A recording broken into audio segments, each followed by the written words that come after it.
Choosing a cabin. Options and opinions. Extra expense. Worth it? The couple staying in the penthouse cabin will be sitting at the same table, eating the same wonderful foods, visiting the same ports of call, seeing the same shows, and experiencing the same things as you. They'll just be paying anywhere from 5 to 15 times what you'll pay.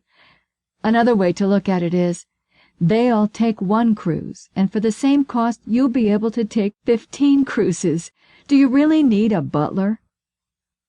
If you have a penthouse or even a full suite, you'll find you spend more time in it. You may not go to shows or even restaurants, content to order room service. Again. If you have a smaller cabin, you'll spend more time out and about, enjoying the ship's features, meeting interesting people, dining in new places. It's up to you. Personally, I'm on a ship, so I don't want to feel confined to a room like in a hotel, even if the confinement is of my own choosing. My brother's family went on a Hawaiian cruise a year before our family took the same cruise, same ship, same itinerary. He paid over $10,000 for the penthouse suite for a week. We spent $1,900 for 3 of us and booked an inside cabin, planning to spend our money in ports, exploring.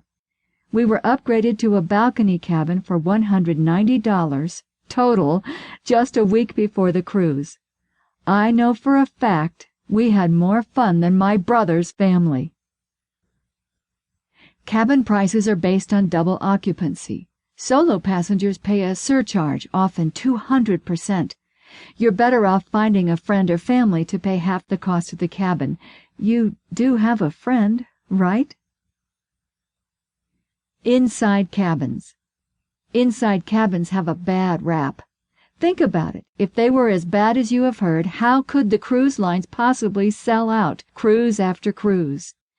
Unless you are claustrophobic, inside cabins are just fine. If you are, you probably should consider a balcony upgrade, an unavoidable medical expense, and do what you gotta do. Inside cabins are well laid out and efficient. Many people rave about how they sleep better in total darkness. They are often quieter, too, depending on location. The main selling point, of course, is the price. They often cost much, much less than same-sized cabins with a porthole or window. On much older ships, I admit I would have been miserable in an inside cabin. I've heard stories from decades ago about one passenger having to step out into the hall so the other person could open the bathroom door. And some standard 2-person cabins even had full-on bunk beds. I enjoy camping as much as the next person, but my soul balks at the idea of taking off my sequin dress to climb into a bunk bed. The key to this paragraph is, decades ago. You'd have to look far and wide for conditions this tight on modern ships. A nice feature of an inside cabin is the total darkness, great for sleeping. It can be a little disorienting in the morning when you're not sure what time it is, or is it daylight yet? Before you go to sleep, turn the TV tuned to the channel with the bridge cam, or a view from the bridge with the sound off. You'll have a window to the world when the sun comes up. Inside cabins are always smoke-free. Smoke can drift over from a nearby balcony, but if you're especially sensitive, an inside cabin is your best bet. Families can fit in an inside cabin. We've done it with 2 teenagers, but you have to really like them. We like ours. Rather than book a slightly larger family suite, consider 2 inside cabins, nearby or adjacent. It'll cost less, you'll appreciate having the extra bathroom, and they sometimes stay neater, too.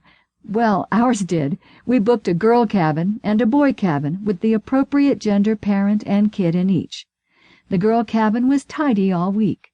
The boy cabin looked like something had exploded, and it was wearing a lot of clothing at the time.